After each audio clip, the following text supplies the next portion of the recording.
menjalani profesi sebagai prostitusi. Saya tuh senang dengan pekerjaan ini, banyak teman, uang, apapun yang saya inginkan tuh bisa saya beli. Tapi di satu sisi saya juga jenuh, mau sampai kapan saya akan menjalani profesi ini. Apa sebenarnya dalam kehidupan ini yang saya cari? Cuma saya tidak tahu, saya harus mulai dari mana untuk keluar dari area itu. Saya sempat menikah, tapi pernikahan saya tidak bertahan lama. Setelah dia tahu keadaan identitas saya yang sebenarnya, dia meninggalkan saya. Saya merasa sakit hati dan saya merasa hidup saya tidak ada artinya lagi. Mereka menganggap saya itu adalah manusia beda. Kadang saya tidak bisa menerima keadaan diri saya. Tuhan, kenapa saya tuh mesti mengalami nasib seperti ini? Saya berpikir, kayaknya hidup saya ngapain ya? Dari saat itu saya mulai mencari kekosongan dalam diri saya. Ada penyesalan dalam diri saya. Di dalam kejenuhan diri saya bertemu dengan teman saya, teman baik. Dia mengajakin saya ke suatu ibadah. Waktu itu saya tidak tahu itu ibadah apa, ya saya mengikutin aja. Hai. Ini Papa Dita. Saya Tan. Ketika usia saya 14 tahun, saya tuh gemar untuk bercolek. Saya lebih cenderung memakai pakaian perempuan untuk bisa menjadi perempuan seutuhnya. Saya melihat perubahan diri saya, udah mulai berani pakai lipstik. Dan di situ papa saya tuh tidak suka. Papa saya marah dan saya dipukulin tuh di situ. Saya bilang meskipun saya dipukulin sampai mati pun saya tidak akan bisa berubah. Saya merasa jiwa saya itu jiwa perempuan. Perempuan yang terjebak dalam tubuh laki-laki. Tania, kamu jangan ngelamun. Kamu lagi mikirin apa sih? Enggak mikirin apa-apa kok. Untuk firman Tuhan hari ini, karena hendaklah kamu saling mengaku dosamu dan saling mendoakan supaya kamu sembuh. Dan firman ini bikin hati saya juga berpikir, hidup saya udah benar nggak? Dan saya merasa saya itu masih ada sesuatu hal yang masih saya tutupin dalam diri saya. Waktu saya mendapatkan firman tentang identitas diri, di situ saya tuh sadar. Dan saat itu saya mau bertobat, melepaskan kesombongan diri saya, keangkuhan diri saya, keegoan diri saya, itu harus saya lepaskan semuanya itu. Dari kecil dia merasa seperti Tuhan itu, kenapa Tuhan menciptakan saya dalam tubuh laki-laki, sementara saya merasa dalam diri saya, kata dia, itu adalah wanita. Saya katakan, Tuhan tidak pernah berbuat kesalahan dalam dia menciptakan. Tuhan menciptakan semuanya itu sempurna. Dosa itulah membuat identitas manusia menjadi kacau. Tetapi Tuhan, saya katakan, dia mau memulihkan semuanya kembali seperti pada waktu dia ciptakan secara sempurna. Saya sudah melakukan operasi payudara, operasi kelamin, sampai saya pun juga udah nikah. Semua udah saya lewatin.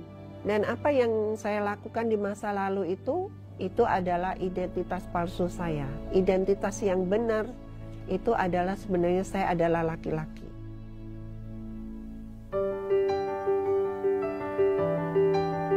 Tuhan menciptakan kita itu laki-laki dan perempuan. Tidak ada Tuhan menciptakan yang setengah-setengah, yang abu-abu. Dan saya harus kembali lagi kepada ciptaannya Dia yang lama. Itu adalah identitas saya yang baru, manusia yang baru. Nama kecil saya dulu adalah Tanwinan. Setelah saya disahkan menjadi perempuan, nama saya adalah Tania. Dan setelah saya mengaku dosa dan saya bertobat, saya diberi satu nama oleh Pak Timi Parengkuan, itu adalah nama Jonathan. Dalam kehidupan saya menyesal dengan perbuatan dan dosa-dosa saya. Tapi saya juga bersyukur Tuhan bisa pulihkan hidup saya. Tuhan bisa selamatkan hidup saya. Karena kasih karunia Tuhan itu begitu nyata dalam hidup saya.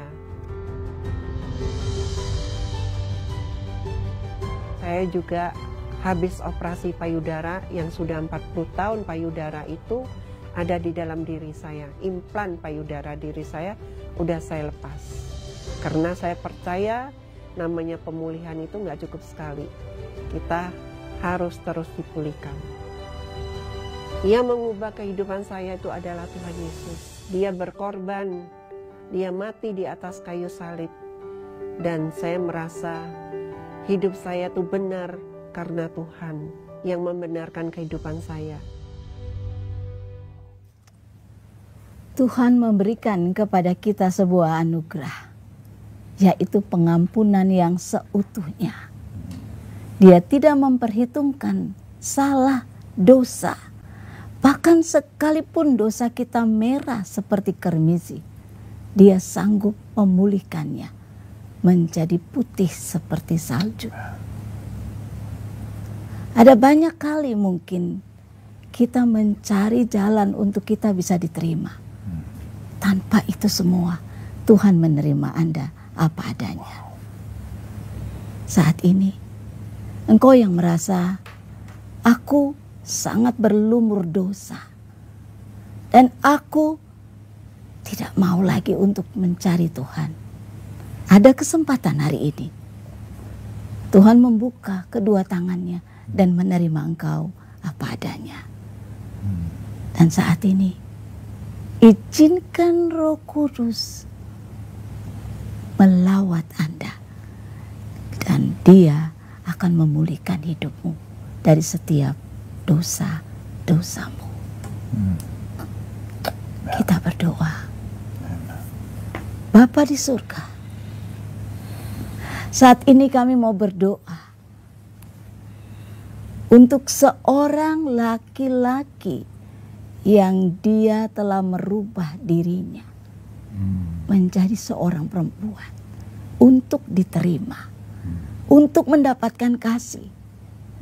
Kalau itu adalah Anda, ini harinya Tuhan melawat engkau. Ini waktunya Tuhan memulihkan hidupmu dan tidak menghitung dosamu. Saat ini datang kepada kasih karunia Allah, kepada tahtanya yang menerima Anda apa adanya. Kami berdoa saat ini dalam nama Tuhan Yesus. Setiap dosa yang telah diperbuatnya Tuhan, Engkau mengampuni. Kalau Tuhan sudah mengampuni engkau, engkau benar-benar merdeka. Terima pengampunan dari Tuhan. Mujizat terbesar, engkau diselamatkan. Dalam nama Yesus.